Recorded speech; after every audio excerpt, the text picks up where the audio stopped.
Hey guys, today I'm going to be doing an unboxing and review for the By-Zack TR-2 Bigwig.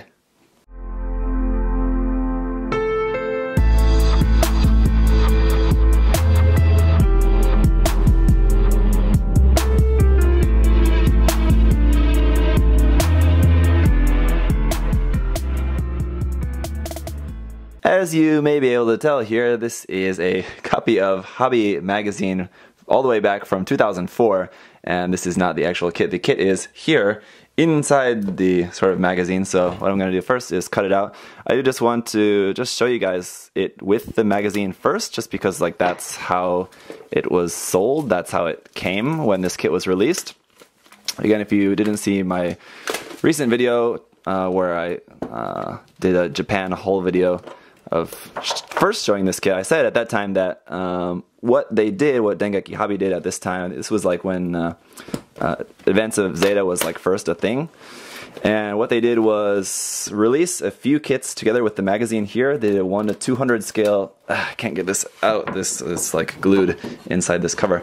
They did a 1 to 200 scale Hazel 2, a 1 to 200 scale Hazel 1, and then a 1 to 400 scale Hy and the Bigwig. So this is obviously the Bigwig. Just kind of have to rip that off there. Unfortunately, not pretty, but that is off. I think I can kind of get rid of that. The magazine, here's what the actual kit is going to look like there, now that I'm kind of making a mess, but yeah, we'll come back to that in a minute. The magazine should be pretty interesting, a real blast from the past. This is like from 2004. Here you can see is about like, there's the Hy. I built that kit before, super tiny, and painted that and sold that. But you can see photos of that on my blog if you want to check that out. And then there's the 1 to 200 scale Hazel 2 and Hazel 1 kits, and then that's the Bigwig. That's what we've got here. So there's gonna be some stuff in here. Here's about what looks like the original HG Impulse Gundam, which is kind of interesting now that we're just getting the revive. Kind of interesting timing. So here's like a bunch of stuff how to fix that old HG kit. ZakuAurelius, a bunch of stuff about Gundam Seed here, and then here getting into some Advance of Zeta stuff. So what is this here? It looks like maybe a different color scheme. That is a Marasai inside the Bigwig. Sorry you can't see, that's out of focus. Here we go. That is a Marasai inside of there, so kind of interesting. Not really sure exactly what's going on there, but cool magazine and a bunch of Advance of Zeta stuff in here, which is cool. So I think this is before the high grade kits came out, I believe. So I think these are all made just by using the 1 to 200 scale kits that were sold with the magazine. So there's some cool stuff in here. And then just other stuff, just a normal Dengeki Hobby magazine. Here's some nice big images, stuff for the By-Zack. There we go. It's really tiny, so in this picture it looks big, because it like in reality is a big design, but remember this is 1 to 400 scale, so it's gonna be like this big. So I'll see.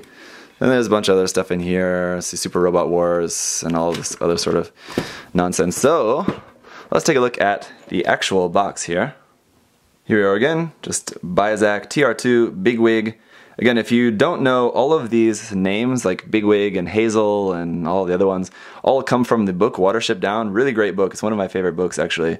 I really recommend you read that. It doesn't really give you any more insight into like the Advance of Zeta series as well as far as like Gundams go, but it's a cool like reference to those characters. So here on the back of the box is where we're going to have the instructions how to build the kit. So it's going to be pretty simple, just a handful of parts. Let's go ahead and open it up.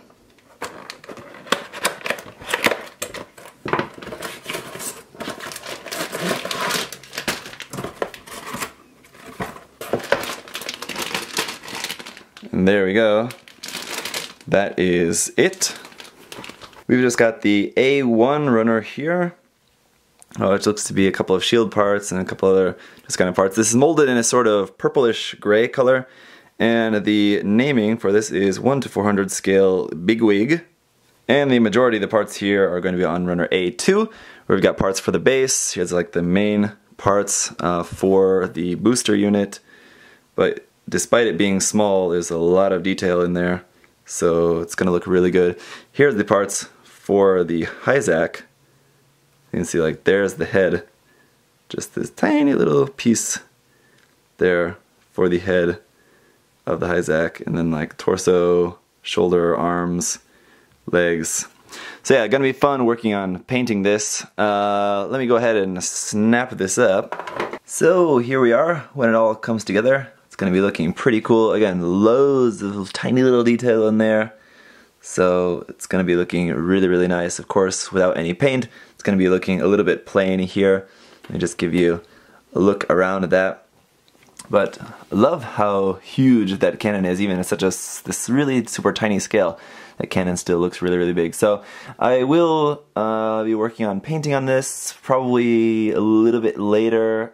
A little bit very busy at the moment with other projects. So this is going to be a little bit later. It should be a fun little painting project. There are a few seams, I think just a couple small seams that I maybe need to work on.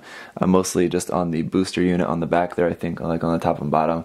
There's just a little bit of seam that I need to get rid of. But otherwise not too bad. The Kihar was like the same. There was a couple nasty seams to get rid of on that, but this one should be easier, I think, for the most part. So that is pretty much it. One other thing I did want to also, to give you guys an idea of the scale of this kit, I just got it compared here to the HD 1/44 scale Barbatos. As you can see, it's not even coming up, in terms of height, not even coming up to the waist of the Barbatos, just barely so. Very, very small, but I think that it makes it a great little like just piece for your desk. So you have this thing which would, like in 1/44 scale, would be very large, but in this really small scale you can have a really cool, very nicely detailed kit, and it's not really going to take up too much space. You can have it out on your desk, a nice little display piece, and that's cool. So thank you guys for watching. If you have any other questions or comments, leave those down below. I think one question that I'm probably going to get a lot in the comment section is, where can you buy this? Around on the internet, you'll have to search like eBay or something. If you're in Japan, you can find them at some secondhand stores every now and then. Mandarake or places like that will probably have them if you're lucky. Yeah, it should cost you around 1,000 yen.